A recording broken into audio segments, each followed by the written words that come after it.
Okay, one of the things I want to talk to you about is training outside in the weather. One of the biggest questions, or not the biggest questions, but most asked questions that Tom and I get is, can I do my training on a treadmill?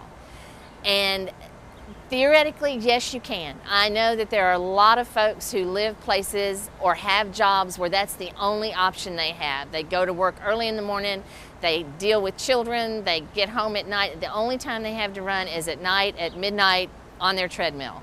And I would never tell you you could not run on a treadmill and do a marathon. What I will tell you, or a half marathon, what I will tell you is that it really helps if you can get outside and do some training. If you're not from Arkansas, we're very fortunate in Arkansas, or unfortunate, depending on your view.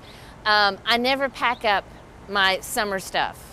Ever. I know people that, oh gosh, it's October, I'm packing up all my summer running stuff and I'm going straight to tights and layers. And okay, it's November. This past Sunday it was 80 when I ran. If I had had on tights, I would have melted even more than I do now. And this is, if you're coming to Little Rock to do our race, there is no telling what kind of weather we will have. We've been very fortunate in the past. We've had nice weather.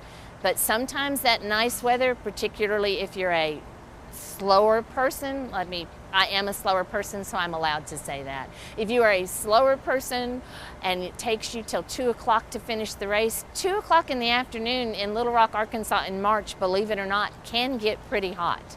So we want our people to take the opportunity to train in everything you possibly can.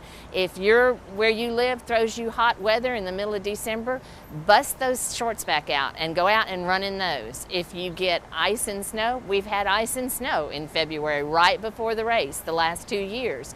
And last year it was incredibly cold when the race started. So it's one of those things that the more opportunities you can take to be in different kinds of weather, the better it is. And you don't get a lot of that on the treadmill. Not only do you have the same kind of weather while you're running, your foot hits the same way on the treadmill every stride. You don't have to deal with, oh my gosh, there's a tree root that has come up through this part of the route, and you have to kind of watch your step on that. One of the other things that nobody likes to train in is rain.